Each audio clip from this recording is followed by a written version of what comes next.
Teachers wanted. Fatima International School, located at Asar Gali, Roshan Darwaza Road, Bijapur, is seeking qualified lady teachers to join our team. Requirements: English medium school background, fluent English speaking and writing skills, any degree with a strong academic record, good teaching experience, ability to fulfill the dreams of our students. Location: Fatima International School. Phone number 914-8904-786. Fatima International School is well.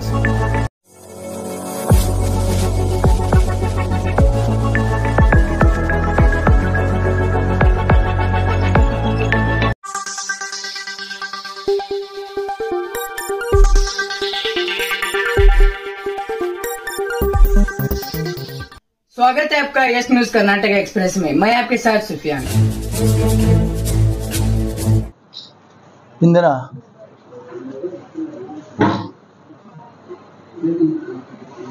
ಮಾಧ್ಯಮಗೋಷ್ಠಿಯಲ್ಲಿ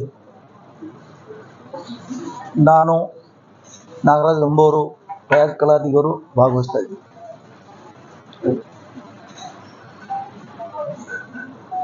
ಇತ್ತೀಚೆಗೆ ಒಂದು ಯಾವುದೋ ಪ್ರತಿಭಟನೆ ವೇಳೆಯಲ್ಲಿ ನಗರ ಶಾಸಕರಾದ ಬಸನಗೌಡ ಪಾಟೀಲ್ ಯತ್ನಾಳ್ ಅವರು ನಾವು ಬಹಳ ಸಲ ವಿಚಾರ ಮಾಡ್ತೀವಿ, ಅವ್ರ ಬಗ್ಗೆ ಮಾತಾಡಬಾರದು ಅಂತ ಹೇಳಿದ್ರು ಸಹಿತ ಅವ್ರು ನಮಗೆ ಮಾತಾಡಕ್ಕ ಪ್ರೇರಣೆ ಕೊಡ್ತಾ ಇದ್ದಾರೆ.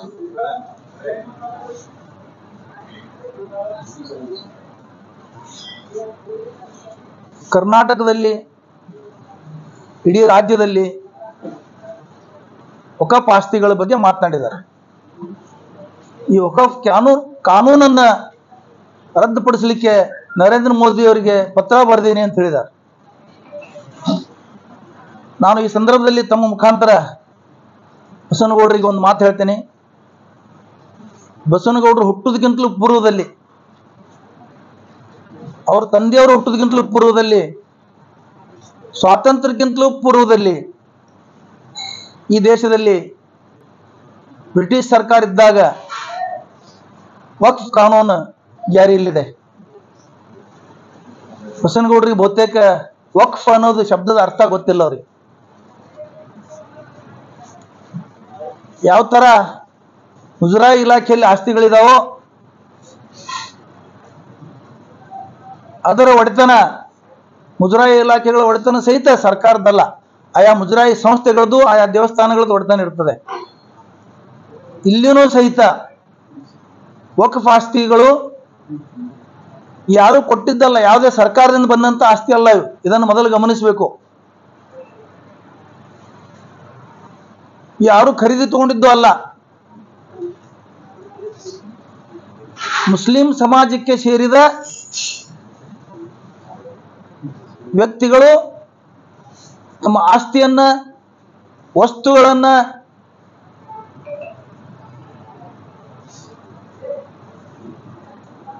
ತಮ್ಮ ಅಧಿಕಾರವನ್ನ, ಅದರ ಸ್ವತ್ತನ್ನ ತ್ಯಾಗ ಮಾಡಿ ದೇವರ ಹೆಸರ ಮೇಲೆ, ಅಂದ್ರೆ ಅಲ್ಲಾಹನ ಹೆಸರ ಮೇಲೆ ನಾವು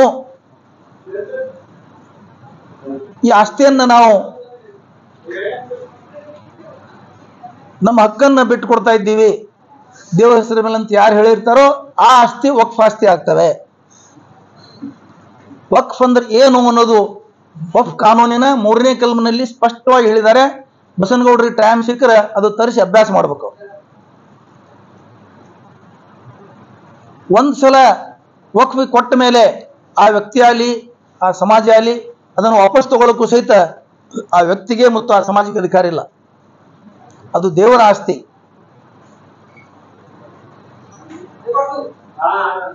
ಅದಕ್ಕೆ ಬಸನಗೌಡರಿಗೆ ನಂದೊಂದು ವಿನಂತಿ ಮತ್ತು ಸಲಹೆ ಏನಂದ್ರೆ, ಕಾನೂನುಗಳನ್ನ ಬಹಳ ಸಂವಿಧಾನ ಬಗ್ಗೆ ಮಾತಾಡ್ತಾರ. ಸಂವಿಧಾನದ ಗಂಧ ಗಾಳಿನೂ ಅವ್ರಿಗೆ ಬಡ್ದಿಲ್ಲ, ಏನೂ ಗೊತ್ತಿಲ್ಲ ಅವ್ರಿಗೆ ಅದ್ರ ಬಗ್ಗೆ. ಅಂತವ್ರು ಇವತ್ತು ಕಾನೂನು ಬಗ್ಗೆ ಮಾತಾಡ್ತಾರೆ. ಈ ವಕ್ಫ್ ಕಾನೂನು ಬಗ್ಗೆ, ಮುಸ್ಲಿಮರ ಬಗ್ಗೆ ಮಾತಾಡಕ್ಕೆ ಅವ್ರಿಗೆ ಏನೂ ಹಕ್ಕಿಲ್ಲ. ಇವರು ಯಾವಾಗ ಇದು ಅಭ್ಯಾಸ ಮಾಡಿದ್ರು? ಈ ಶಿಕ್ಷಣ ಯಾವಾಗ ಕಲ್ತ್ರಿ ಇವರು? JDS ದಿಂದ ಚುನಾವಣೆಗೆ ನಿಂತು ಸೋತಾಗ ಇವರು ಈ ಶಿಕ್ಷಣ ಕಲ್ತಿದ್ದಿಲ್ಲ. ನಾವಾಗ ವಕ್ಫ್ ಕಾನೂನು ಮುಸ್ಲಿಮರ ಬಗ್ಗೆ ಏನೂ ಅರಿವು ಇರಲಿಲ್ಲ ಇವರಿಗೆ. ಮನೆ ಮನೆ ತಿರುಗಾಡಿ ಮುಸ್ಲಿಮರಿಗೆ ಮತಭಿಕ್ಷೆ ಬೇಡುವಾಗ, ಮನೆ ಮನೆ ತಿರುಗಾಡಿ ವಿನಂತಿ ಮಾಡುವಾಗ ಈ ವಕಫ್ ಕಾನೂನಲ್ಲಿ ಮುಸ್ಲಿಮರು ಪಾಕಿಸ್ತಾನಕ್ಕೆ ಹೋಗ್ಲಿ, ಅವ್ರಿಗೆ ದೇಶ ಇದು ವಿಭಾಗ ಆಗಿದೆ ಅಂತ ಹೇಳೋದು ಈ ಶಿಕ್ಷಣ ಇರಲಿಲ್ಲ ಅವರಿಗೆ, ಇದು ಬುದ್ಧಿ ಇರಲಿಲ್ಲ ಅವ್ರಿಗೆ. ಅವಾಗ ಮಾತೆತ್ತಿದ್ರೆ ಅವರು ಮುಸ್ಲಿಮರು ಪಾಕಿಸ್ತಾನಕ್ಕೆ ಹೋಗ್ಲಿ. ಪಾಕಿಸ್ತಾನ ಮುಸ್ಲಿಮರ ದೇಶ ಅಲ್ಲ. ಪಾಕಿಸ್ತಾನ ವಿಭಜನೆ ಮಾಡಿದವರೇ ಸಂಘ ಪರಿವಾರದವರು. ಯಾಕಂತ ಕೇಳಿದ್ರೆ ಇಲ್ಲಿ ಮುಸ್ಲಿಮರನ್ನ ಅಲ್ಪಸಂಖ್ಯಾತರನ್ನಾಗಿ ಮಾಡ್ಬೇಕು ನಾವು. ಪಾಕಿಸ್ತಾನ ಹೊಡೆದು ಕೊಟ್ರೆ ನಾವೇ ಇಲ್ಲಿ ಆಳಬಹುದು, ಅವ್ರ ಪಾಲುದಾರಿಕೆ ಇಲ್ಲಿ ಬೇಡ. ಮುಸ್ಲಿಮರು ಸಹಿತ ಈ ದೇಶಕ್ಕೆ ಸ್ವಾತಂತ್ರ್ಯ ತರಲಿಕ್ಕೆ ಬಹಳ ಹಕ್ಕುದಾರಿದ್ದಾರೆ. ಅವರು ಸ್ವಾತಂತ್ರ್ಯಕ್ಕಾಗಿ ಹೋರಾಟ ಮಾಡಿದ್ದಾರೆ, ತ್ಯಾಗ ಮಾಡಿದ್ದಾರೆ.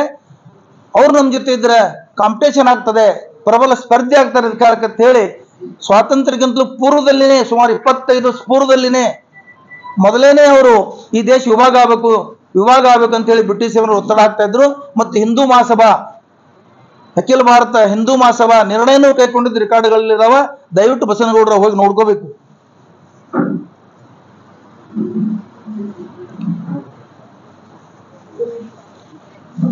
ಬಸನಗೌಡರಿಗೆ ತಿಳ್ಕೊಳ್ಳೋದಿತ್ತಂದ್ರೆ ಹೋಗಿ ನೋಡೋಕೆ ಹಿಂದೂ ಮಹಾಸಭಾ ನಿರ್ಣಯಗಳನ್ನ.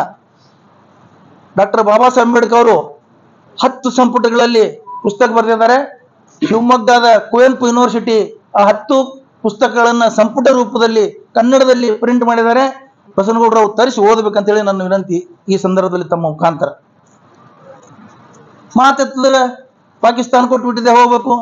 ಪಾಕಿಸ್ತಾನ ಹೋಗ್ಲಿಕ್ಕೆ ಹೇಳಲಿಕ್ಕೆ ನೀವ್ಯಾರು? ಮುಸ್ಲಿಮರಿಗೆ ದೇಶ ಬಿಟ್ಟು ಹೋಗ್ಲಿಕ್ಕೆ ಹೇಳಲಿಕ್ಕೆ ನೀವ್ಯಾರು? ಈ ದೇಶ ನಿಮ್ಮದ? ಈ ದೇಶ ನಿಮ್ಮದು. ಎಷ್ಟು ಹಕ್ಕಿದೆ ಬದುಕಲಿಕ್ಕೆ, ಬಾಳಲಿಕ್ಕೆ, ಅಷ್ಟೇ ಮುಸ್ಲಿಮರಿಗೂ ಹಕ್ಕಿದೆ ದೇಶಕ್ಕೆ, ಈ ದೇಶದ ಮೇಲೆ. ಈ ದೇಶ ಯಾವುದೇ ಒಂದು ಧರ್ಮ ಜಾತಿಯ ವ್ಯಕ್ತಿಗಳ ಸ್ವತ್ತಲ್ಲ ಈ ದೇಶ. ಈ ದೇಶಕ್ಕಾಗಿ ಈ ದೇಶದಲ್ಲಿ ಯಾರು ಹೋರಾಟ ಮಾಡಿದಾರ ಅವ್ರದ್ದು ಹಕ್ಕಿದೆ ಇಲ್ಲಿ. ಮಾತೆತ್ತಿದ್ರೆ ಅವರು ನಾಲ್ಗೆಯನ್ನು ಹರಿಬಿಟ್ಟು ಕೇವಲ ಮುಸ್ಲಿಮರು ಪಾಕಿಸ್ತಾನಕ್ಕೆ ಹೋಗ್ಲಿ.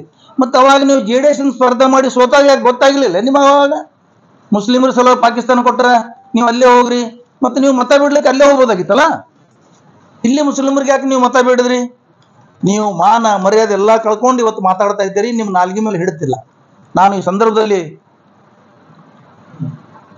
ಆ ಶಾಸಕ ಸ್ಥಾನದ ಗೌರವವನ್ನು ಕಾಪಾಡ್ತಾ, ನಿಮಗೆ ಗೌರವ ಇಲ್ಲದೆ ಇದ್ರು ಆ ಶಾಸಕ ಸ್ಥಾನಕ್ಕಾಗಿ ನೀವು ಒಂದು ಗೌರವ ಕೊಟ್ಟು ನಿಮ್ಮ ನಾಲ್ಗೆಯನ್ನು ಹಿಡಿತದಲ್ಲಿ ಇಟ್ಟುಕೊಳ್ಳೋದು ಒಳ್ಳೆಯದಂತ ಈ ಸಂದರ್ಭದಲ್ಲಿ ನಾನು ಹೇಳ್ತೀನಿ.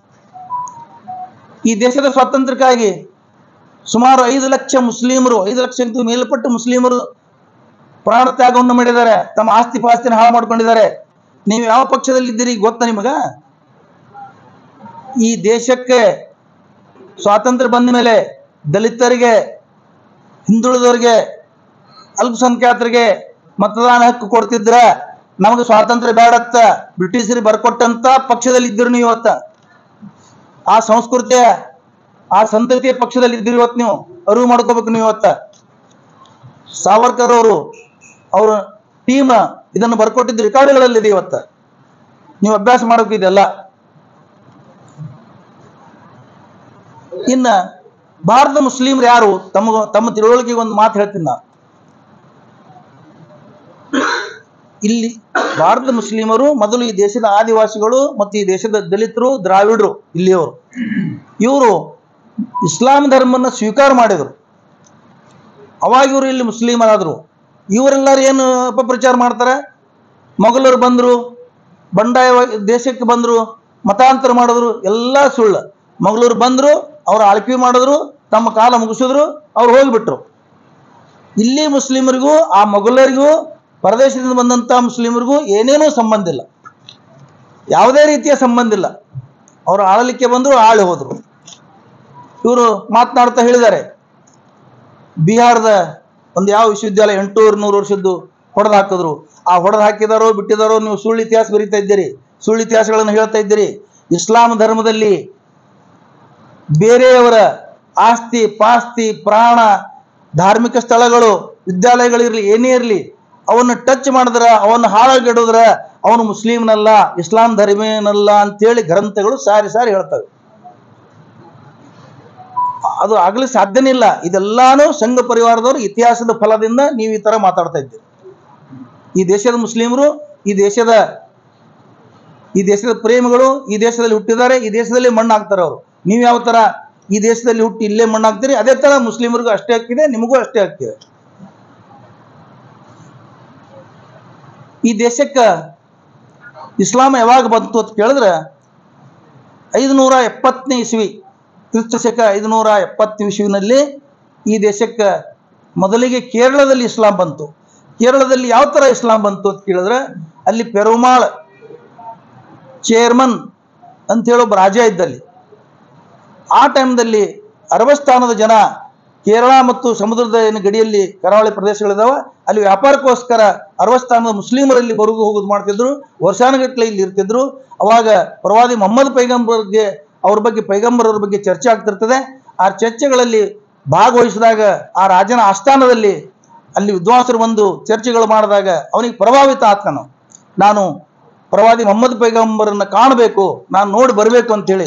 ಯಾವ ತರ ನಾವಿಲ್ಲಿ ದೊಡ್ಡ ದೊಡ್ಡ ಸ್ವಾಮಿಗಳಿಗೆ ಮತ್ತು ದೊಡ್ಡ ದೊಡ್ಡ ಗುರುಗಳಿಗೆ ಭೇಟಿ ಆಗ್ಲಿಕ್ಕೆ ಹೋಗ್ಬೇಕಂತೀವಿ, ಅದೇ ತರ ಆ ಚೇರ್ಮನ್ ಅಂತ ರಾಜನ ವಿಚಾರ ಬರ್ತದೆ. ಅವನು ಅರಬಸ್ಥಾನಕ್ಕೆ ಹೋಗ್ತಾನೆ, ಸೌದಿಗೆ ಹೋಗಿ ತನ್ನೆಲ್ಲ ಪರಿವಾರದ ಜೊತೆ ಹೋಗ್ತಾನೆ, ಅವ್ರ ತಮ್ಮನ ಜೊತೆ ಹೋಗ್ತಾನೆ. ಎಲ್ಲರೂ ಹೋಗಿ ಅವರಲ್ಲಿದ್ದು ಸುಮಾರು ದಿವಸಗಳ ಕಾಲಿದ್ದು ಅವರಿಂದ ಪ್ರಭಾವಿತರಾಗಿ ಅಲ್ಲಿ ಇಸ್ಲಾಂ ಸ್ವೀಕಾರ ಮಾಡಿ ವಾಪಸ್ ಬರ್ತಾನ. ವಾಪಸ್ ಬರುವಾಗ ಯಮನ್ ದೇಶದ ಮುಖಾಂತರ ಬರುವಾಗ, ಅವಾಗ ಈಗ ನಂಗೆ ವಿಮಾನ ರೈಲ್ವೆ ಗಾಡಿ ಇರಲಿಲ್ಲ, ಅವ್ರು ಕುದುರೆಯೋ ಆನೆ ಥರ ಏನು ಬರ್ತಿರ್ಬೇಕು ಅವಾಗಿಂದು ಪದ್ಧತಿ ಪ್ರಕಾರ. ಅಲ್ಲಿ ಅವನು ಅಸ್ವಸ್ಥನಾಗಿ ಯಮನ್ ದೇಶದಲ್ಲಿ ಅವನು ತೀರೋಗ್ತಾನೆ. ಇವತ್ತಿಗೂ ಯಮನ್ ದೇಶದಲ್ಲಿ ಪೆರುಮಾಳ್ ಚೇರ್ಮನ್ ರಾಜನ ಸಮಾಧಿ ಇದೆ ಇವತ್ತು. ಮುಂದೆ ಅವರು ಒಂದು ಮಾತು ತಗೋತಾನೆ ತನ್ನ ಜೊತೆ ಬಂದಂಥ ಎಲ್ಲ ಜನರಿಗೆ. ಅವನು ಏನು ತಗೋತಾನೆ, ನೀವು ಭಾರತದಲ್ಲಿ ಹೋಗಿ ಇದು ಇಸ್ಲಾಂ ಧರ್ಮ ನಾವೇನು ಸ್ವೀಕಾರ ಮಾಡಿವಿ ಎಲ್ಲರೂ, ಇದನ್ನು ನೀವು ಅಲ್ಲಿ ಇದ್ರ ಬಗ್ಗೆ ತಿಳುವಳಿಕೆ ಹೇಳಬೇಕು, ಇದ್ರ ಬಗ್ಗೆ ಮೊಹಮ್ಮದ್ ಪೈಗಂಬರ್ ಬಗ್ಗೆ ನೀವು ತಿಳುವಳಿಕೆ ಹೇಳ್ಬೇಕಂತ ಹೇಳಿದಾಗ ನಂತರ ಇದು 570ನೇ ಇಸ್ವಿನಲ್ಲಿ ಕೇರಳದಲ್ಲಿ ಪ್ರಾರಂಭ ಆದಂಥ ಇಸ್ಲಾಂ ಧರ್ಮ ಇಡೀ ಭಾರತ ದೇಶದಲ್ಲಿ ದ್ರಾವಿಡರು ಮತ್ತು ಈ ಏನು ದಲಿತರು ಇದ್ರು ಇವರೆಲ್ಲರೂ ಪ್ರಭಾವಿತರಾಗಿ ಎಲ್ಲರೂ ಮುಸ್ಲಿಮರಾಗ್ಯಾರ, ಇಸ್ಲಾಂ ಧರ್ಮ ಸ್ವೀಕಾರ ಮಾಡ್ಯಾರ. ಯಾರು ಪರದೇಶದಿಂದ ಬಂದವರಲ್ಲ ಅಂತ ಈ ಸಂದರ್ಭದಲ್ಲಿ ನಿಮ್ಮ ತಿಳುವಳಿಕೆ ಮತ್ತು ಬಸನಗೌಡ ತಿಳುವಳಿಕೆ ನಾನು ಹೇಳ್ತಾ ಇದ್ದೀನಿ. ಇನ್ನೂ ಹೆಚ್ಚಿನ ಇದರ ಸಂಶೋಧನೆ ಇದ್ರ ಬಗ್ಗೆ ತಿಳ್ಕೊಬೇಕಾದ್ರೆ ಬಸನಗೌಡರು ವಿದ್ವಾಂಸರ ಕಡೆಯಿಂದ ತಿಳ್ಕೋಬೇಕು. ಇಲ್ಲ ನಾವು ನಮ್ಮ ಜೊತೆ ಸಂವಾದಕ್ಕೆ ಅವ್ರು ಬರ್ತಿದ್ರೆ ನಾವು ತಯಾರಿದ್ವಿ. ಅದು ಇನ್ನ ಮಾತೆತ್ತಿದ್ರೆ ಇವರು ಡಾಕ್ಟರ್ ಬಾಬಾ ಸಾಹೇಬ್ ಅಂಬೇಡ್ಕರ್ ಅವರು ಮುಸ್ಲಿಮರನ್ನ ಪಾಕಿಸ್ತಾನ ಕಳ್ಸಂತ ಹೇಳಿದ್ದಾರೆ. ಎಂಥ ಸುಳ್ಳುಗಳು ಹೇಳುವುದಿಲ್ಲ. ಈ ದೇಶ ವಿಭಜನೆ ಆದಮೇಲೆ ಸಂವಿಧಾನದ ಘಟನಾ ಸಮಿತಿ ಅಧ್ಯಕ್ಷರನ್ನಾಗಿ ಡಾಕ್ಟರ್ ಬಾಬಾ ಸಾಹೇಬ್ ಅಂಬೇಡ್ಕರ್ ಅವರನ್ನ ನೇಮಿಸ್ತಾರೆ. ನೇಮಿಸೋದ ಮೇಲೆ ಸಂವಿಧಾನ ಬರೀತಾರೆ. ಈ ದೇಶದಲ್ಲಿ ಇದ್ದಂಥ ಮುಸ್ಲಿಮರು ಅಲ್ಪಸಂಖ್ಯಾತರಿಗೆ ಎಲ್ಲ ಜಾತಿಯ ಧರ್ಮದವರು ಸಮಾನವಾಗಿ ಬದುಕಬೇಕು, ಸಮಾನವಾಗಿರಬೇಕು ಅಂತೇಳಿ ಅವರ ಹಕ್ಕುಗಳನ್ನು ವಿಂಗಡಿಸಿ ಅವರಿಲ್ಲಿ ಸಂವಿಧಾನನೇ ಬರೆದಿದ್ದಾರೆ ಅಂದಮೇಲೆ ಅವರು ಪಾಕಿಸ್ತಾನಕ್ಕೆ ಕಳಿಸ್ಬೇಕಾಗಿತ್ತು ಅಂತ ಎಲ್ಲಿ ಹೇಳಿದ್ರು? ದಲಿತರನ್ನ ಪ್ರಚೋದನೆಗೊಳಪಡಿಸಬೇಕು, ದಲಿತರಿಗೆ ಮತ್ತು ಮುಸ್ಲಿಮರಿಗೆ ದ್ವೇಷ ತರಬೇಕಂತ ಹೇಳಿ ನೀವು ಇದೇನು ಹೇಳ್ತಾ ಇದ್ದೀರಿ, ಇದು ನಡೆಯುವುದಿಲ್ಲ. ಯಾಕಂತ ಕೇಳಿದ್ರೆ ದಲಿತರ ಮತ್ತು ಮುಸ್ಲಿಮರ ಬೇರುಗಳು ಬಹಳ ಆಳವಾಗಿ ಬೇರೂರಿದಾವೆ. ಯಾವ ದಲಿತರಿಗೆ ಸಮಾನತೆ ಕೊಟ್ಟರೆ ನಾವು ಇರುವುದಿಲ್ಲ ಅಂತ ಹೇಳದಂಥವ್ರು ಇವತ್ತು ನೀವು ದಲಿತರಿಗೆ ಓಲೈಸಲಿಕ್ಕೆ ಇದು ಪ್ರಚೋದನೆ ಮಾತುಗಳನ್ನು ಆಡ್ತಾ ಇದ್ದೀರಿ. ಎಷ್ಟು ಜನ ನೀವು ದಲಿತರಿಗೆ ಸಮಾನತೆ ಹಕ್ಕು ಕೊಟ್ಟಿದ್ದೀರಿ? ಎಷ್ಟು ಜನ ದಲಿತರಿಗೆ ಸಹಭೋಜನ ಮಾಡಿದ್ದೀರಿ? ಮೊಟ್ಟ ಮೊದಲಿಗೆ ಈ ದೇಶದಲ್ಲಿ ದಲಿತರನ್ನ, ಇಲ್ಲಿ ಅಷ್ಟೇ ಅಲ್ಲ, ಈ ಒಂದು ಸೌದಿ ಅರೇಬಿಯಾದಲ್ಲಿ ಸಹಿತ ದಲಿತರನ್ನ ಸಹಭೋಜನಕ್ಕಾಗಿ ಸಹಬಾಳ್ವೆಗಾಗಿ ತಗೊಂಡು ಹೋದವರು ಮುಸ್ಲಿಮರಿದ್ದಾರೆ, ದಲಿತರ ಜೊತೆ ಕೂಡಿದವರು ಮುಸ್ಲಿಮರಿದ್ದಾರೆ. ಇದು ತಿಳ್ಕೋಬೇಕು ಬಸನಗೌಡ. ಇತ್ತೀಚೆಗೆ ಮನುಗಳ ವಿಷಯ ಒಂದು ಸ್ಥಳದ ಬಗ್ಗೆ ದಲಿತರನ್ನ ಪ್ರಚೋದನೆ ಮಾಡಿ ಅವರನ್ನ ಸ್ಟ್ರೈಕ್ ಮಾಡಕ್ಕೆ ಹಚ್ಚಿ ನೀನು ದ್ವೇಷ ಹರಡ್ತಾ ಇದ್ದೀರಿ, ಇದು ಯಶಸ್ವಿ ಆಗುವುದಿಲ್ಲ. ಇದು ಅದನ್ನು ಈ ಸಂದರ್ಭದಲ್ಲಿ ನಾನು ಖಂಡಿಸ್ತೇವೆ. ಇನ್ನ ಭ್ರಷ್ಟಾಚಾರದ ಬಗ್ಗೆ ಮಾತಾಡ್ತೀರಿ ನೀವು. ನೀವೇನಿದ್ರಿ ಇವತ್ತು, ನೀವು ಎಲ್ಲಿಗೆ ಬಂದು ಮುಟ್ಟಿದಿರಿ? ಸ್ವಲ್ಪ ತಿರುಗಿ ಅವಲೋಕನ ಮಾಡಿಕೊಂಡು ಒಳ್ಳೇದತ್ತು ನಾ ಹೇಳ್ತೇನೆ. ನೀವು ಇನ್ನೊಬ್ಬರ ಬಗ್ಗೆ ಭ್ರಷ್ಟಾಚಾರದ ಬಗ್ಗೆ ಮಾತಾಡೋದಕ್ಕಿಂತಲೂ ನಿಮ್ಮದು ನೀವೇ ತಿಳ್ಕೊಂಡ್ರೆ ನನಗೆ ಬಹಳ ಸಂತೋಷ ಆಗ್ತದೆ. ಸತ್ಯ ಹರಿಶ್ಚಂದ್ರನ ಹೊಸದಿರೇ ಒಂದು ವೇಳೆ ಆಗಿದ್ರೆ ನಾವೊಂದು ಕೆಲವುಗಳು ವಿಷಯಗಳು ಹೇಳ್ತೀನಿ, ಅವಕ್ಕೆ ಉತ್ತರ ಕೊಡ್ಬೇಕು ನೀವು. ಹಿರೇಬೇನೂರದಲ್ಲಿ ಸಕ್ಕರೆ ಫ್ಯಾಕ್ಟ್ರಿ ಪ್ರಾರಂಭ ಮಾಡಲಿಕ್ಕೆ ನೀವು ಸಿದ್ದೇಶ್ವರ ಬ್ಯಾಂಕ್ ಅಧ್ಯಕ್ಷ ಇದ್ರಿ. ಅವಾಗ ಸುಮಾರು 200 ಜನರ ಹೆಸರಲ್ಲೇ ಅವರ ಆಸ್ತಿಗಳ ಮೇಲೆ ಸಾಲ ತಗೊಂಡು ಆ ಹಣವನ್ನು ಜ್ಞಾನಯೋಗಿ ಸಿದ್ದೇಶ್ವರ ಸಹಕಾರಿ ಕಾರ್ಖಾನೆ ಹಿರೇಬೇನೂರದಲ್ಲಿ ಸ್ಥಾಪನೆ ಮಾಡಿದ್ರಿ ನೀವು. ಆ ಮಹಾರಾಷ್ಟ್ರದಲ್ಲಿ ಒಬ್ಬ ಸಕ್ಕರೆ ಪರಿಣಿತಿ ತಗೊಂಡು ಬಂದಂಥ ಒಬ್ಬ BS ಪಾಟೀಲ್ ಅನ್ನಂಥ ಒಬ್ಬ ವ್ಯಕ್ತಿ ಜೊತೆ ಸೇರಿ ಅವ್ರು ಸಾಲಗಾರ ಮಾಡಿದ್ರೆ, ಅವರನ್ನು ಈ ಕಡೆ ಬ್ಯಾಂಕ್ ದಿವಾಳಿ ಮಾಡಿದ್ರಿ. ಸಿದ್ದೇಶ್ವರ ಬ್ಯಾಂಕ್ ನಿಮ್ಮ ಕೈಯಲ್ಲಿ ದಿವಾಳಿ ಆಯಿತು. ಅವರನ್ನು ರೈತರನ್ನು ಸಾಲಗಾರ ಮಾಡಿದ್ರಿ. ಆ ಸಾಲ ತುಂಬಲಿಲ್ಲ ನೀವು. ಕೊನೆಗೆ ಎಲ್ಲಿಗೆ ಬಂತು ಪರಿಸ್ಥಿತಿ ಅದಂದ್ರೆ OTS ಮಾಡಿ, ಅಂದ್ರೆ ಒನ್ ಟೈಮ್ ಸೆಟಲ್ಮೆಂಟ್ ಮಾಡಿ ಅವ್ರ ಸಾಲ ತುಂಬಂಥ ಪರಿಸ್ಥಿತಿ ಬಂತು ರೈತರಿಗೆ. ರೈತರ ಆಸ್ತಿಗಳ ಮೇಲೆ ಬೋಜಾ ಕೂತಿತ್ತು, ರೈತರ ಆಸ್ತಿಗಳು ಓಪನ್ ಇರಲಿಲ್ಲ, ಅವ್ರು ನಿಮ್ಮ ಮನೆಗೆ ಎಡ್ತಾಗ್ತಾ ಇದ್ರು. ಮುಂದೆ ನೀವು OTS ಮೇಲೆ ಸಾಲ ತುಂಬಿದ್ರಿ. ನಾನು ಪೂರ್ತಿ ಡೀಟೇಲ್ ಹೇಳೋದಿಲ್ಲ, ನೀವೇ ಹೇಳ್ಬೇಕು ಅದನ್ನು. 82 ಕೋಟಿ ರೂಪಾಯಿಗೆ ನೀವು ಸಕ್ಕರೆ ಫ್ಯಾಕ್ಟ್ರಿ ಮಾಡಿದ್ರಿ. ಆ ರೈತರಿಗೆ ನೀವು ಅದರ ಲಾಭಾಂಶ ಕೊಡ್ಬೋದಾಗಿತ್ತಲ್ಲ. 82 ಕೋಟಿಗೆ ಮಾರಿ ಲಾಭ ತಗೊಂಡ್ರಿ ನೀವು. ಆ ರೈತರಿಗೆ ಯಾಕೆ ಲಾಭ ಕೊಡಲಿಲ್ಲ ನೀವು? ಅವ್ರು ಕೇವಲ OTS ಮಾಡಿ 5 ಲಕ್ಷ ರೂಪಾಯಿ ಸಾಲ ತುಂಬಿದ್ರಿ. ಅವ್ರದ್ದು 15 ಲಕ್ಷ ಆಗಿತ್ತು ಅದು ಸಾಲ, ಬಡ್ಡಿ ಗಂಟು ಕೂಡಿ. ಈ ಕಾರಣದಿಂದ ಸಿದ್ದೇಶ್ವರ ಬ್ಯಾಂಕ್ ಹಾಳಾಯಿತು. ನಮ್ಮ ಜಿಲ್ಲೆಯ ಒಂದು ಪ್ರತಿಷ್ಠಿತ, ಇಡೀ ಉತ್ತರ ಕರ್ನಾಟಕದಲ್ಲಿ ಒಂದು ಪ್ರತಿಷ್ಠಿತ ಬ್ಯಾಂಕ್ ಅದು. ಶೆಡ್ಯೂಲ್ಡ್ ಬ್ಯಾಂಕ್ ಆಗಂತ ಆ ಗ್ರೇಡಿಗೆ ಮುಟ್ಟಂತ ಪರಿಸ್ಥಿತಿ ಬಂದಿತ್ತು. ಅದಕ್ಕೆ ಒಂದು ಕಾಲದಲ್ಲಿ ಸೂಪರ್ ಸೀಡ್ ಆಗಂತ ಪರಿಸ್ಥಿತಿ ಬಂತು ನಿಮ್ಮ ಕೈಯಲ್ಲಿ. ಅದು ಮುಂದೆ ಸಿದ್ದಶ್ರೀ ಬ್ಯಾಂಕ್ ಅಂತ ಮಾಡಿದ್ರಿ. ಅದೊಂದು ಸೌಹಾರ್ದ ಕೋಆಪರೇಟಿವ್ ಸೊಸೈಟಿ. ಅದರದೆಲ್ಲ ಇಡೀ ಜಿಲ್ಲಾ ತುಂಬ ಬ್ರಾಂಚ್ಗಳನ್ನು ಮಾಡಿ ಅದರ ಮುಖಾಂತರ ಜನರ ದುಡ್ಡನ್ನು ಕಲೆಕ್ಟ್ ಮಾಡಿದ್ರಿ. ಬ್ಯಾಂಕಿಂಗ್ ಅಂತೇಳಿ ಪ್ರಚಾರ ಮಾಡ್ತೀರಿ. ಯಾವ ಹಕ್ಕಿದೆ ನಿಮಗೆ? ಅದು ಸಿದ್ದಶ್ರೀ ಒಂದು ಸೊಸೈಟಿ, ಅದು ಸೌಹಾರ್ದ ಸೊಸೈಟಿ. ಬ್ಯಾಂಕ್ ಅಂತೇಳಿ ಜನರಿಗೆ ನಂಬಿಸಿ ಕೋಟ್ಯಾಧಿಗಟ್ಟಲೆ ದುಡ್ಡಲ್ಲಿ ಶೇಖರಣೆ ಮಾಡಿದ್ರಿ. ಸ್ವಲ್ಪ ಅದ್ರ ಬಗ್ಗೆನೂ ಬಹಿರಂಗ ಮಾಡ್ರಿ ಅಂತ ಹೇಳಿ ನಾನು ವಿನಂತಿ ಮಾಡಿದ್ದೆ. ಹಿಂದೆ ಬಹಿರಂಗ ಮಾಡಲಿಲ್ಲ. ತಾವು ಒಂದು ವೇಳೆ ಸತ್ಯವಂತರಾಗಿದ್ರೆ, ಪ್ರಾಮಾಣಿಕರಾಗಿದ್ದರೆ, ಯಾರ್ಯಾರು ಎಷ್ಟು ಶೇರ್ ಕೊಟ್ಟಿದ್ದಾರೆ, ಅದು ಎಷ್ಟು ಬೆಳೆದಿದೆ, ಅದರದ ಆಡಿಟ್ ರಿಪೋರ್ಟನ್ನು ಬಹಿರಂಗಪಡಿಸಿದ್ರೆ ನಾವು ನಿಮ್ಮ ಧನ್ಯವಾದಗಳನ್ನು ಹೇಳ್ತೀವಿ. ಚಿಂಚೋಳಿಯಲ್ಲಿ ಅದೇ ದುಡ್ಡು ತೊಗೊಂಡೋಗಿ 2,000 ರೂಪಾಯಿ ಕೋಟಿ ದುಡ್ಡು ಖರ್ಚು ಮಾಡಿ ನೀವು ಅಲ್ಲಿ ಸಕ್ಕರೆ ಫ್ಯಾಕ್ಟ್ರಿ ಮಾಡಿದ್ರಿ. ಯಾರು ದುಡ್ಡದು? ನಿಮ್ಮ ಸೂಪರ್ ಮಾರ್ಕೆಟ್ಗಳು, ನಿಮ್ಮ ಸಿದ್ದೇಶ್ವರ ಆಸ್ಪತ್ರೆಗಳು. ನೀವು ಮೊದಲೇನಿದ್ರಿ, ಇವತ್ತು ನೀವು ಏನೇನು ಮಾಡಕತ್ತೀರಿ? ಎಲ್ಲಿಂದ ಬತ್ತು ದುಡ್ಡು? ಇದನ್ನು ನೀವು ಸಿದ್ದೇಶ್ವರ ಸ್ವಾಮೀಜಿ ಹೆಸರಿನಿಂದ ನೀವು ಇವತ್ತು ಅವ್ರ ಹೆಸರನ್ನು ಮುಂದೆ ಮಾಡಿ ಅವ್ರ ಫೋಟೋಗಳು ಇಡೀ ಜಿಲ್ಲೆ ತುಂಬ ಹಾಕಿ, ನಿಮ್ಮದೇ ಇತ್ತು ಅಂದರೆ ನಿಮ್ಮ ಮೇಲೆ ಜನರು ವಿಶ್ವಾಸ ಇದ್ರೆ ನಿಮ್ಮದೇ ಫೋಟೋ ಹಾಕೋರಿ. ಸಿದ್ದೇಶ್ವರ ಸ್ವಾಮಿಗಳ ಮುಖಕ್ಕೆ ಹಾಕಿ ನಿಮ್ಮದು ಇದು ನೀವು ಮಾಡಿದ್ದೆಲ್ಲ ಅವ್ರ ಮುಖದ ಮೇಲೆ ಹಾಕಿದ್ದು ಮಾಡ್ತೀರಿ.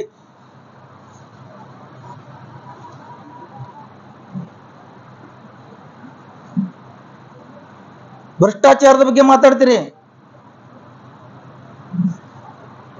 ನಮ್ಮ ಸರ್ಕಾರದ ಮಾಜಿ ಮಂತ್ರಿ ನಾಗೇಂದ್ರ ಅವರು ಭ್ರಷ್ಟಾಚಾರದ ಬಗ್ಗೆ ಹೇಳಿದಿರಿ. ಅವರು ಭ್ರಷ್ಟಾಚಾರ, ಆ ಹಗರಣದ ಬಗ್ಗೆ ನಮ್ಮ ಮುಖ್ಯಮಂತ್ರಿಗಳು ಆಗಿಂದಾಗ COD ಕೊಟ್ಟಿದ್ದಾರೆ. ಅದು ಎನ್ಕ್ವೈರಿ ನಡೀತಾ ಇದೆ. ನಿಮ್ಮ BJP ಭ್ರಷ್ಟಾಚಾರದ ಬಗ್ಗೆ ಮಾತಾಡಿ. BJP ಭ್ರಷ್ಟಾಚಾರದ ಬಗ್ಗೆ ಯಾಕೆ ಮಾತಾಡೋದಿಲ್ಲ ನೀವು? BJP ಇವತ್ತು ದಲಿತರನ್ನ ಮುಖ ಎತ್ತಿ ಜೀವನ ಮಾಡಲಾರ್ದ ಮಾಡಿದ ದೇಶದಲ್ಲಿ, ಅದ್ರ ಬಗ್ಗೆ ಮಾತಾಡಿ. ನೀವು ಬಾಬಾ ಸಾಹೇಬ್ರ ಹೆಸರು ಹೇಳಿ ದಲಿತರಿಗೆ ಪ್ರಚೋದನೆ ಕೊಡೋರು, ಇದ್ರ ಬಗ್ಗೆ ಮಾತಾಡಿ. ಎಲೆಕ್ಟ್ರಲ್ ಬಾಂಡ್ ಬಗ್ಗೆ ಮಾತಾಡಿ, ಭ್ರಷ್ಟಾಚಾರ ಮಾಡಿದ್ದು. ರಫೇಲ್ ಹಗರಣದ ಬಗ್ಗೆ ಮಾತಾಡಿ. PM ಕೇರ್ ಫಂಡ್ ಇವತ್ತಿಗೆ ಮುಚ್ಚಿಡಿದ್ರೆ ಅದ್ರ ಬಗ್ಗೆ ಮಾತಾಡಿ. ಯಾವ ನೈತಿಕ ಹಕ್ಕಿದೆ ನಿಮ್ಗೆ? ಪರಮಾಣು ಚಂದ್ ತಗೊಂಡು ಕೂಡಲೇ ಇವತ್ತು ನೀಟ್ ಹಗರಣ, ಮಧ್ಯಪ್ರದೇಶದ ವ್ಯಾಪಂ ಹಗರಣ, ಹಗರಣಗಳೇ ಹಗರಣಗಳು. ಇವತ್ತು ನಿಮ್ಮ ಎಲ್ಲ ಕಟ್ಟಡಗಳು ಸೋರ್ತಾ ಇದ್ದಾವೆ. ಅಯೋಧ್ಯೆ ರಾಮ ಮಂದಿರ ಸೋರ್ತಾ ಇದೆ. ಒಂದು ಮಳೆ ಬಂದ್ರೆ ಅದರಲ್ಲಿ ಎಷ್ಟು ಭ್ರಷ್ಟಾಚಾರ ಇತ್ತು. ಸಾವಿರ ಕೋಟಿ ನುಂಗಿದ್ರಿ ನೀವು ಅದ್ರ ರಾಮನ ಹೆಸರ ಮೇಲೆ. ರಾಮನ ಹೆಸರನ್ನು ತಗೊಳಕ, ಮರ್ಯಾದಾ ಪುರುಷೋತ್ತಮ ರಾಮನ ಹೆಸರು ತಗೊಳಕ್ ನಿಮಗೆ ನೈತಿಕ ಹಕ್ಕಿಲ್ಲ. ನಿಮ್ಮ ನಾಲ್ಗಿ ಮೇಲೆ ಹೆಸರು ಬಾಬಾ ಸಾಹೇಬ್ರದು, ರಾಮಂದು, ಈ ಸತ್ಪುರುಷರ ಹೆಸರುಗಳನ್ನು ತಗೊಳಕ್ ನೈತಿಕ ಹಕ್ಕಿಲ್ಲ ನಿಮಗೆ. ಇವತ್ತು ಮಾತೆತ್ತಿದ್ರೆ ಬಾಬಾ ಸಾಹೇಬರು, ಮಾತೆತ್ತಿದ್ರೆ ರಾಮ, ಮಾತೆತ್ತಿದ್ರೆ ರಹೀಮ್ ಪಾಕಿಸ್ತಾನಕ್ಕೆ ಹೋಗ್ಬೇಕು. ನಿಮ್ಗೆ ಏನೇನು ನೈತಿಕ ಹಕ್ಕಿದೆಯಾ? ಬಿಜಾಪುರ ನಗರದಲ್ಲಿ ಏನೇನು ಭ್ರಷ್ಟಾಚಾರ ಮಾಡಿದಿರಿ ನೀವು? 5 ವರ್ಷ ಕಾರ್ಪೊರೇಷನ್ ಅನ್ನು ನಿಮ್ಮ ಕೈಯಲ್ಲಿ ಇಟ್ಕೊಂಡು ಕೋಟಿ ಸಾವಿರಾರು ಕೋಟಿ ಹಣ ಏನು ಸದುಪಯೋಗ ಆಗಿದೆಯಾ?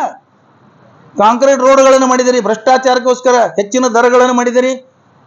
6 ಇಂಚ್ ಅವಶ್ಯಕತೆ ಇದ್ದಂತ ಕಾಂಕ್ರೀಟ್ ಹಾಕಬೇಕಾದಲ್ಲಿ 2 ಫೂಟ್ ಕಾಂಕ್ರೀಟ್ ಹಾಕಿದಿರಿ. ಪ್ರಾಮಾಣಿಕವಾಗಿ ಹೇಳಿಬಿಡಿ ನೀವು. ನಾನು ಯಾರ ಕಡೆಯಿಂದ ಕಮಿಷನ್ ತಗೊಂಡಿಲ್ಲ ಅಂತ ಹೇಳಿ. ಇನ್ನೊಬ್ಬರ ಬಗ್ಗೆ ಮಾತಾಡ್ತೀರಿ ನೀವು. ಶಿವಾನಂದ ಪಾಟೀಲ್ ಭ್ರಷ್ಟಾಚಾರ ಮಾಡಿದ್ದಾನೆ, ಶಿವಾನಂದ ಪಾಟೀಲ್ 100 ಕೋಟಿ ಗಳಿಸಿದ್ದಾನೆ, ಶಿವಾನಂದ ಪಾಟೀಲ್ APMC ಗಳಿಸಿದ್ದಾನೆ. ಪ್ರೂಫ್ ಕೊಡಿ, ಇದ್ರ ಪ್ರೂಫ್ ಕೊಡಿ. ಹೇಳೋದು ಓಡೋಗೋದು, ಹೇಳೋದು ಓಡೋಗೋದು.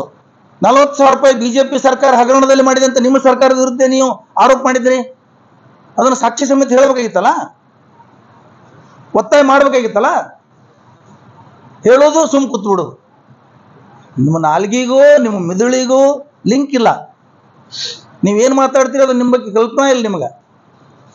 ಈ ಸಂದರ್ಭದಲ್ಲಿ ನನ್ನೊಂದು ವಿನಂತಿ ಇದೆ, ಗೌರವಾನ್ವಿತ ಬಸನಗೌಡರಿಗೆ, ತಾವು ಸತ್ಯ ಹರಿಶ್ಚಂದ್ರ ವಂಶಜರಿದ್ದೀರಿ ಅಂತ ನನಗೆ ಅನಿಸ್ತದೆ. ಯಾಕಂದ್ರೆ ನೀವು ಭಾಷಣನ ಆ ಥರ ಮಾಡ್ತೀರಿ. ಅದಕ್ಕೆ ನಿಮ್ಮ ಎಲ್ಲ ಬಿಚ್ಚಿ ಸ್ವಲ್ಪ ಸಾರ್ವಜನಿಕವಾಗಿ ಎಲ್ಲರ ಮುಂದಿಟ್ಟರೆ ಇನ್ನೂ ನಿಮಗೆ ಹೆಚ್ಚಿನ ಗೌರವ ಸಿಗ್ತದೆ. ಮೊದಲ ನೀವು ಪ್ರಾಮಾಣಿಕರಾಗಿದ್ದು ಇನ್ನೊಬ್ಬರು ಭ್ರಷ್ಟಾಚಾರ ಬಗ್ಗೆ ಮಾತಾಡಬೇಕು. APMCಯಲ್ಲಿ ದುಡ್ಡು ಮಾಡಿದ್ದಾರೆ, ಅಲ್ಲಿ ಮಾಡಿದ್ದಾರೆ, ಪ್ರೂಫ್ ಇದ್ರೆ ಕೊಡಿ. ಶಿವಾನಂದ ಪಾಟೀಲ್ ಮೇಲೆ ಭ್ರಷ್ಟಾಚಾರ ಆರೋಪ ಮಾಡೋದನ್ನ ಈ ಸಂದರ್ಭದಲ್ಲಿ ಖಂಡಿಸ್ತೇನೆ. ಒಬ್ಬ ದಕ್ಷ ಮಂತ್ರಿ ಕೇವಲ 1 ವರ್ಷ 4 ತಿಂಗಳ ಅವಕಾಶ ಇದ್ದಾಗ ಶಿವಾನಂದ ಪಾಟೀಲ್ರು ನಮ್ಮ ಜಿಲ್ಲೆಯ ಆರೋಗ್ಯ ಇಲಾಖೆ ಮಂತ್ರಿ ಇದ್ದಾಗ ನಮ್ಮ ಜಿಲ್ಲೆಗೆ 2 ಸುಸಜ್ಜಿತ ಆಸ್ಪತ್ರೆಗಳನ್ನು ಕೊಟ್ಟಿದ್ದಾರೆ. ಅಂತ ಕೆಲಸ ಯಾರೂ ಮಾಡ್ತಾ ಇಲ್ಲ. ನೀವು ಹೇಳೋದು ಓಡೋಗೋದು. ಇಬ್ಬರು ಮಂತ್ರಿಗಳು ನಮ್ಮ ಜಿಲ್ಲೆಯಲ್ಲಿ ಸಮರ್ಥ ಮಂತ್ರಿಗಳಾಗಿದ್ದಾರೆ ತಿಳ್ಕೊಂಡು ಇವತ್ತು ನಮ್ಮ ಜಿಲ್ಲೆ ಎಷ್ಟೋ ಅಭಿವೃದ್ಧಿ ಆಗಿದೆ. MB ಪಾಟೀಲ್ರು ನೀರಾವರಿ ಮಂತ್ರಿ ಆದಮೇಲೆ ನಮ್ಮ ಜಿಲ್ಲೆ ಇವತ್ತು ಹಸಿರಾಗಿದೆ, ಬರಗಾಲದ ಜಿಲ್ಲೆ. ಶಿವಾನಂದ ಪಾಟೀಲ್ ಒಬ್ಬ ಸಮರ್ಥ ಮಂತ್ರಿ, ಒಬ್ಬ ಒಳ್ಳೆ ಕೆಲಸ ಮಾಡ್ತಾ ಇದ್ದಾರೆ ಅವರು. ಅವ್ರ ಮೇಲೆ ನೀವು ಭ್ರಷ್ಟಾಚಾರ ಆರೋಪ ಮಾಡಿದ್ರೆ ಸಾಕ್ಷಿ ಸಮೇತ ಚರ್ಚೆಗೆ ಬನ್ನಿ, ನಾವು ಚರ್ಚೆ ಮಾಡ್ತೀವಿ ನಿಮ್ಮ ಜೊತೆ. ಅದಕ್ಕೆ ನಿಮ್ಮೆಲ್ಲ ಈ ಒಂದು ಕೊಳಕು ಮಾತುಗಳನ್ನು ನಾವು ಈ ಸಂದರ್ಭದಲ್ಲಿ ಖಂಡಿಸ್ತೀವಿ. ಯಾವುದೇ ಹೊಸ ಸುದ್ದಿಯನ್ನ ನೋಡಲು ನಮ್ಮ ಎಸ್ ನ್ಯೂಸ್ ಕರ್ನಾಟಕ ಎಕ್ಸ್ಪ್ರೆಸ್ ನ ನೋಡ್ತಾ ಇರಿ. ಹಾಗೆ ನಮ್ಮ ಚಾನೆಲ್ ನ ಸಬ್ಸ್ಕ್ರೈಬ್ ಮಾಡಿ, ಬಾಜು ಇರುವ ಬೆಲ್ ಐಕಾನ್ ಅನ್ನ ಕ್ಲಿಕ್ ಮಾಡಿ. ಹಾಗೆ ನಮ್ಮ ಚಾನೆಲ್ ನ ಲೈಕ್ ಮಾಡಿ, ಶೇರ್ ಮಾಡಿ. ನಮ್ಮ ನಡೆ ಸತ್ಯದ ಕಡೆ.